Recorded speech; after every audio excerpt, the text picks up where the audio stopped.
እዚች ሀገር ላይ ጂንስ መልበስ ክልክል ነው። Officially sanctioned cuts ranging from short back ሀገሪቱ መሪ የፀጉር ስታይል መኮሮጅ ከባድ የተባለ ቅጣትን ያስከትላል።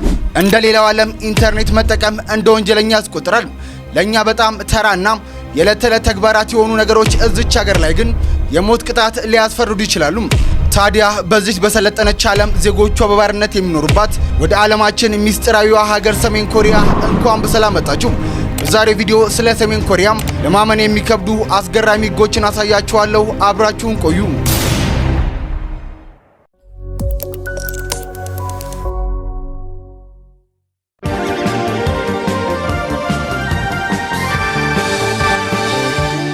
North Korea, officially known as the Democratic People's የውጭ በተለይም የምዕራባውያን ሀገር ፊልም መመልከት ብቻ እስከ ሞት ሊያደርስ የሚችልበት 25 ሚሊዮን ሰዎች ከዓለም ሙሉ በሙሉ ተገለው በራሳቸው ሀገር ውስጥ እንደ እስረኞች የሚኖሩበት በረሃ የሚሰቃዩ ህዝቦቿ ጠኔ ከሚጨርሳቸው የዛፍ ቅሪት ሳሮችን የሚመገቡበት ወዲህ ደግሞ መሪያቸው የግል አውሮፕላኖችን፣ ባቡር፣ የቅንጦት መኪኖችን፣ የግል መዝናኛ ደሴት እንዲሁም ምስጢራዊ የሴቶች ስብስብ ኖሮት የሚፈላሰስበት ህይወት በጣም የማይታመንና አስፈሪ ከመሆኑ የተነሳ የፊልም ስክሪፕት የሚመስልበት ቦታ ሀገሬ ሰሜን ኮሪያ 1-2 ብለን ገጽ በገጽ እንገልጣለን።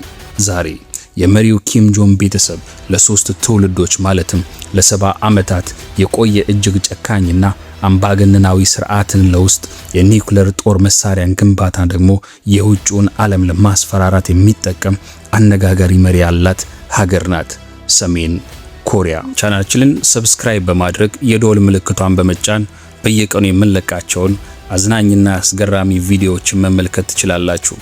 ወደ ዛሬ ቪዲዮ አለፍ። አንደኛ፣ ዜጎቿ የሁሉም የቁም እስረኛ የሆኑባት ሀገር ሰሜን ኮሪያ የኮሪያ ባህረ ገብ መሬት በሚባለው ምስራቃዊ እስያ የምትገኝ 120,000 ካሬ ኪሎ ሜትር ስፋት ያላት ከተቀረው ዓለም ጋር ሙሉ በሙሉ የተቆራረጡ ወደ 25 ሚሊዮን የሚጠጉ ሰዎች የሚኖርባት የሌላት ፕላኔት ሀገር የምትመስል ግዛት ናት።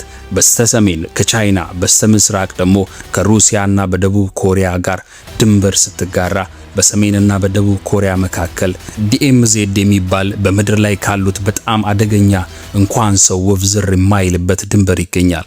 ይህ ድንበር ሁለቱም ሀገራት በየፊናቸው ባዋቀሩትና በቀን 24 ሰዓት በወታደሮች በፈንጂና በጦር መሳሪያዎች የሚጠበቅ ክልል ነው። የሰሜን ኮሪያ መንግስት የኮሙኒዝም የፖለቲካ ስሪት ተከተላለው ቢልም አስተዳደሩ ከዚያ ባፈነገጠ መልኩ መሬት አይታረስ፣ ንጉስ አይከሰስ በሚል ብሂል አንድ ቤተሰብ ሀገሪቷን እንዳሻው ሲዘውራት ይኸው ከ70 ዓመታት በላይ የዘለቀ ክረምትና በጋ ተፈራርቋል።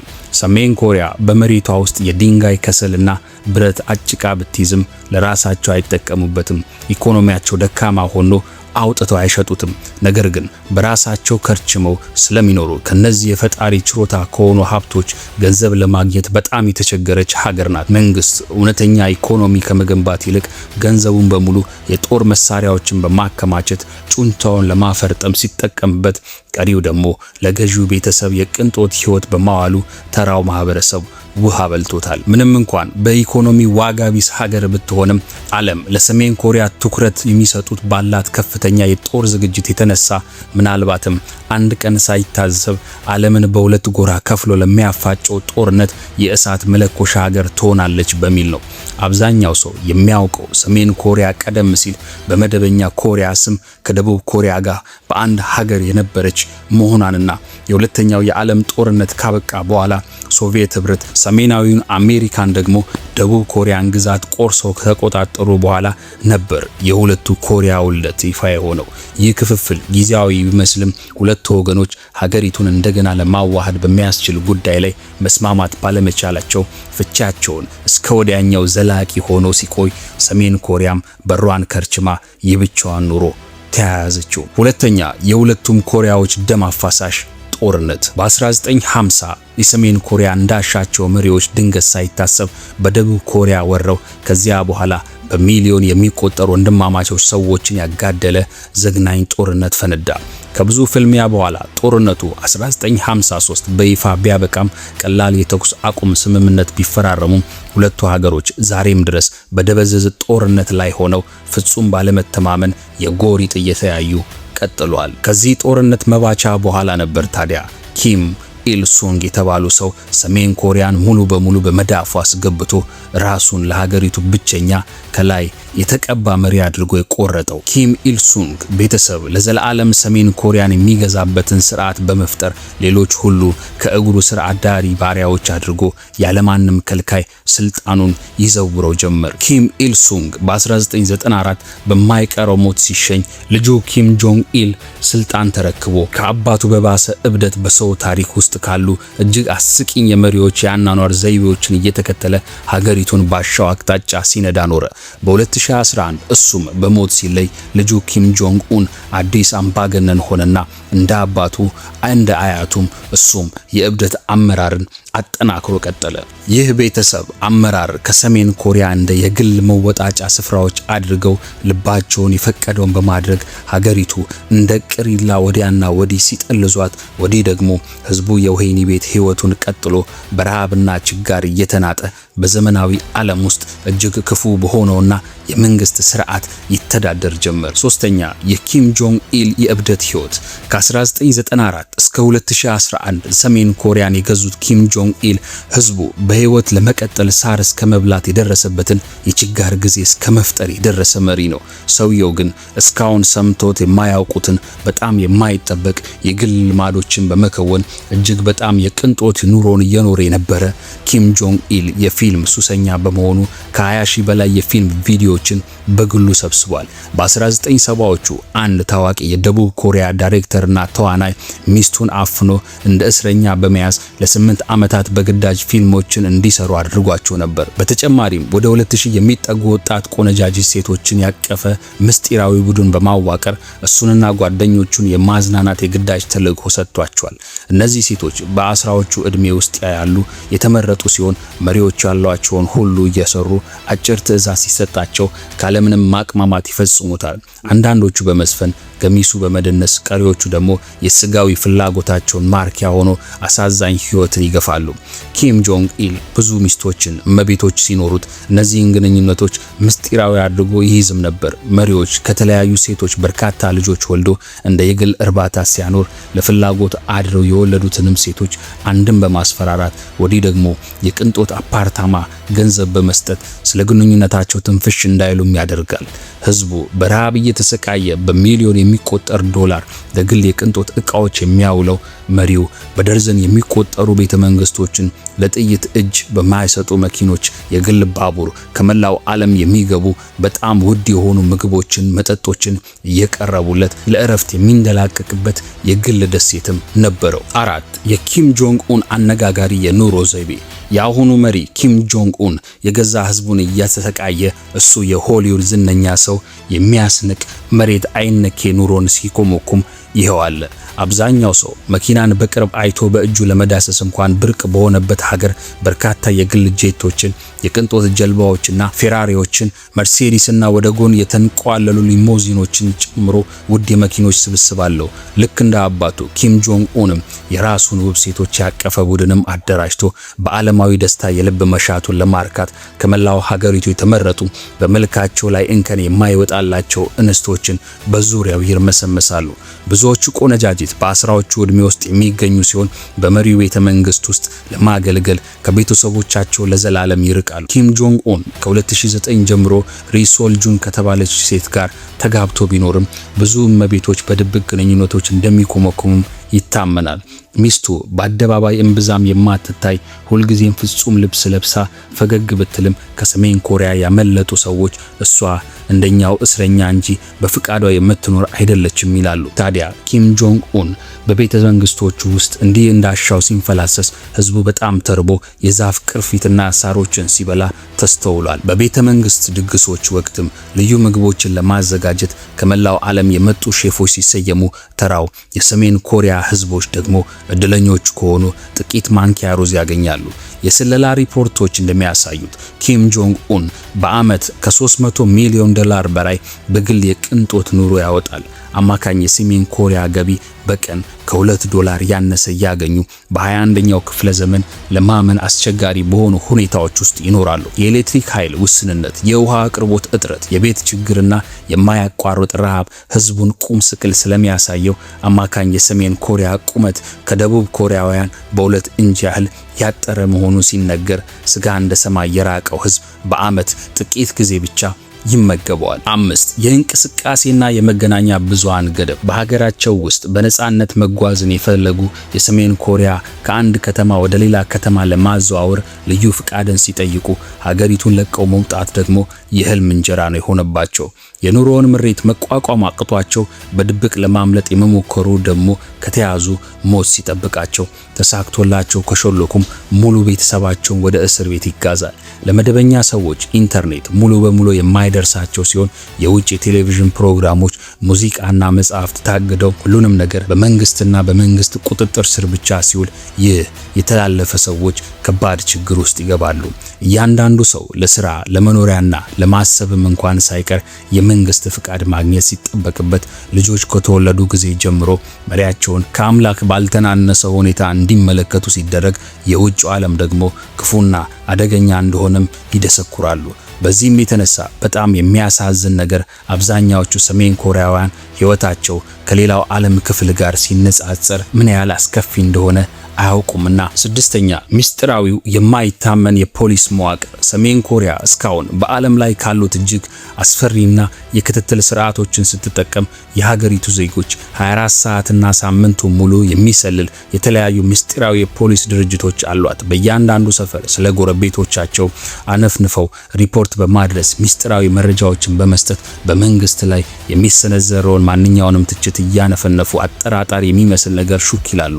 ልጆች እንኳን ሳይቀሩ የራሳቸውን ወላጆች እንዲሰልሉና ባለስልጣናት ሪፖርት እንዲያደርጉ በየትምህርት ቤቱ ይነገራቸዋል። ኳን ሊዮን የተባሉ የተለያዩ የእስር ቤት ካምፖች ተገንብተው በመቶ ሺዎች የሚቆጠሩ ሰዎች በፖለቲካ አሻጥር ተከሰው ሲታጎሩባቸው ካምፖቹ ውስጥ የሚፈጸሙ በጣም ዘግናኝና እርምጃን የሞት ቅጣትን የተነሳ ከናዚ ማጎሪያዎች ጋር ያመሳስላቸዋል። አንድ ሰሜን ኮሪያ ዜጋ ከሀገሩ ለማምለጥ ወይም መንግስት ለመተቸት ከሞከረ ጦሱ ከሱም አልፎ ለልጆቹና መላ ቤተሰቡ ተርፎ በጅምላ ወደ እስር ቤት ይጋዛሉ። ከወህኒ ቤትም በተአምር ያመለጡ የቀድሞ እስረኞች ሲናገሩ እዚያ ታሳሪዎች ከረሃብ ለመትረፍ አይጦችንና ነፍሳትን ጭምር እንደሚበሉና እስረኞችን ከእንስሳት በባሰ የሚያስተናግዱ ጨካኝ ጠባቂዎች መኖራቸውን ይገልጻል። ብዙ ሰዎች በእነዚህ ካምፖች ውስጥ የተወልደው የውጭውን ዓለም ለአፍታም እንኳን ሳያዩ እዚያ ይሞታሉ። መንግስት ቀሪውን ማህበረሰብ ለማስፈራራት በአደባባይ የስቅላት ቅጣቶችንም ሲከውን ማየትም የተለመደ ነገር ነው በሰሜን ኮሪያ። 7ኛ የውሸት ኢኮኖሚ። የሰሜን ኮሪያ ኢኮኖሚ መሰረቱ የውሸት ሆኖ በምድር ላይ ካሉ ግዛቶች አንዷ ብትሆንም መንግስት ግን ሁሉም ነገር በአስደናቂ እድገት ላይ እንደሚገኝ ይደሰኩራል። አብዛኛው ፋብሪካዎች በኤሌክትሪክ አለመኖር፣ የጥሬ ዕቃ ማነስ ባዶ ቢሆኑም ሰራተኞች ግን አለመምጣታቸው ችግር ውስጥ የሚከታቸው እንዲሁም ሲመላለሱ ይታያሉ። መንግስት ለሰዎች ምግብ ለማቅረብ የታሰቡ የራሽ ካርዶችን እየሰጣለው ቢልም ራሽኑ በጣም ትንሽ ስለሆነ ብዙ ሰዎች ከረሃብ ማምለጥ አይችሉም። አትክልቶችን በድብቅ ማምረት ወይም በጥቁር ገበያ ላይ ምግቦችን መግዛት የመሳሰሉት ህገወጥ መንገዶች መፈለግ አለባቸው። ሰሜን ኮሪያ የራሷን የሆነ ገንዘብ ቢኖራትም ዋጋ ቢስ በመሆኑ ሰዎች የአሜሪካን ዶላርና የቻይናን ያን በመጠቀም መገበያየት ይመርጣሉ። የተሳካላቸው ራሳቸውን ለማትረፍ ድንበር አቋርጠው ወደ ቻይና ያቀናሉ።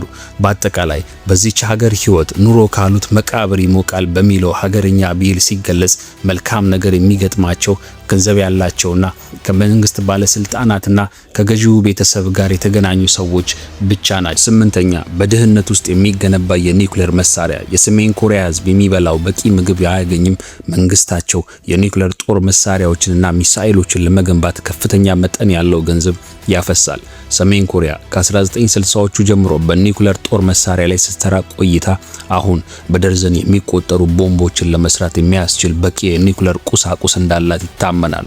ወዲህ ደግሞ ባላንጣይን የሚሏቸውን ጃፓን፣ ደቡብ ኮሪያንና የዩናይትድ ስቴትስን ሊያደበይ የሚችል ሚሳኤሎችን ታጥቋል። መንግስት እነዚህ መሳሪያዎች ሰሜን ኮሪያን ከወረራ ለመጠበቅ የሚያስፈልጉ ስለመሆናቸው ቢደሰኩሩም ትክክለኛ ምክንያታቸው ግን የኪም ቤተሰብ በስልጣን ላይ እንዲቆይ ማድረጊያ ነው። በተጨማሪም ሌሎች ሀገሮችን ለማስፈራራትና ለሰሜን ኮሪያ ገንዘብና ምግብ እንዲሰጡ ለማስገደድ የኒውክሌር ጦር መሳሪያዎችን ይጠቀማሉ። ለነዚህ መሳሪያዎች የሚፈሰው ረብጣ ዶላር ሰዎችን ለመመገብ ወይም ሆስፒታሎችንና ትምህርት ቤቶችን ለመገንባት ሊያገለግል የሚችል ነበር። ይህ የኒውክሌር ፕሮግራም ሰሜን ኮሪያ ላይ ቅጣት ስለሚያስጥሉ የበለጠ ገለልተኛ ሀገር እንድትሆንና የተራ ሰዎችን ሕይወት ሲያመሰቃቅል፣ ገዢው መደብ ግን በቅንጦት መኖሩን ይቀጥላል። የሰሜን ኮሪያ የኒውክሌር ሙከራ ቦታዎች የራሳቸው ግዛት ክፍሎችን በመመርከዛቸው በሙከራ ጣቢያው አቅራቢያ ያሉ ሰዎች በካንሰርና በወሊድ ችግር ቢሰቃዩም መንግስት ይህን መረጃ ጆሮ ዳባ ልበስ ብሎታል። 9ኛ ቅዠት የሆነው ከሀገር መውጫ መንገድ የሰሜን ኮሪያ ድንበር አቋርጦ መኮብለል በዓለም ላይ በጣም አደገኛ ከሆኑ ነገሮች አንዱ ሲሆን የመንግስት ወታደር ለማምለጥ የሚሞክሩ ሰዎችን ያለምንም ቅድመ ማስጠንቀቂያ በጥይት ይቆላቸዋል። ወዲህ ደግሞ የቀሩ ቤተሰቦቻቸውን እስርና በደል ይፈራረቅባቸዋል። ያንዳንዱ ድንበር በኤሌክትሪክ አጥር፣ በመሬት ፈንጂዎችና ያለ ርኅራኄ በሚተኩሱ ጠባቂዎች የተሸፈነ ቢሆንም በተአምር ከሞት የሚያመልጡ አብዛኛዎቹ ሰዎች መጀመሪያ ወደ ቻይና ሲሻገሩ እዚያም ቢሆን ደህንነታቸው የተጠበቀ አይደለም። ምክንያቱም ቻይና ከሰሜን ኮሪያ የኮበለሉ ሰዎችን አሳልፋ የመስጠት ስምምነት ስላላት እዚያው እረፍት ስለሚያገኙ ተሽለክልከው ወደ ደቡብ ኮሪያ ወይም ሌሎች ሀገሮች የሚወጡባቸው መንገዶች መፈለግ አለባቸው። ታዲያ ይህ ወደ ነጻነት የሚያደርጉት ጉዞ ዓመታትን የሚወስድና በሺዎች የሚቆጠሩ ዶላር የሚያስወጣ ሲሆን ብዙዎች በቻይና እንደ ባሪያ ሲሰሩ፣ እድል ከቀናቸው ደግሞ ከክርስቲያን ሚስዮናውያንና የሰብአዊ መብት ቡድኖች እርዳታን አግኝተው እፎይ ይላሉ። ክስተቱ በተለይ ሴቶች ተጨማሪ አስፈሪ ሁኔታዎችን ሲፈጥር ብዙዎች ለቻይና ወንዶች በግዳጅ እንደ ሚስትነት ሲሸጡና ሲደበደቡ፣ አንዳንዶች ወደ ሴተኛ ዳሪነት ስራ ይገባሉ። በለስ ቀንቷቸው ወደ ነጻ ሀገሮች የሚደርሱ እድለኞች ቢሆኑ ቤተሰቦቻቸውን ለዘላለም አጥተዋቸው ትተዋቸው ስለሄዱ የቤተሰብ አባል እያሰቡ በጥፋተኝነት በድብርት ስሜት ይሰቃያሉ። ዓለም አቀፉ ማህበረሰብ ሰሜን ኮሪያን አደብ ለማስያዝ የኢኮኖሚ ማዕቀቦችን ቢጥሉም ከመንግስት ይልቅ ተራ ሰዎችን የሚጎዳው ወታደራዊ ዛቻዎች ቢሆኑም ሰሜን ኮሪያ ተጨማሪ ጦር መሳሪያዎችን እንድትገነባ ያደርጋታል። ቻይና የሰሜን ኮሪያ ዋና የንግድ አጋር ስትሆን የቻይና ድጋፍ ባይኖር ኖሮ የሰሜን ኮሪያ መንግስት በወራት ውስጥ ሊፈርስ ይችል ነበር ይነገራል። ዩናይትድ ስቴትስ እና ሌሎች አገሮች ድርድር ቢሞክሩም የኪም ቤተሰብ ስልጣን ለመልቀቅ ወይም ስርዓቱን ለመቀየር ምንም ፍላጎት ስለሌለው በሚሊዮን የሚቆጠሩ የሰሜን ኮሪያ ዜጎች መንግስት እስኪፈርስ ድረስ መከራ መብላታቸውን ይቀጥላሉ። የሰሜን ኮሪያ መንግስት በድንገት ቢፈርስም እንኳን ትርምስ፣ የስደተኞች ጎርፍ፣ የጦርነት ቀውሶች ይከተላሉ። በተለይ ሀገሪቱ የኒውክሌር እና የኬሚካል ጦር መሳሪያዎች ስላሏት መከራው ከቀጠናው አልፎ መላው ዓለምን ሊነዝር ይችላልና የሰሜን ኮሪያውያንን መከራና ስቃይ ሆዲፍጆ ከማለት በቀር አሁን ላይ አሳማኝ መፍትሄ አጥቷል። እንደ ሁልጊዜም ሁሉ በዚህ አስገራሚና አሳዛኝ ታሪክ ላይ የተሰማችሁን ሐሳብና አስተያየት አካፍሉን። እዚህ ላይ አበቃን። ቸር ቆዩን። It has lasted for 3 generations. They've turned an entire nuclear weapons to threaten the world.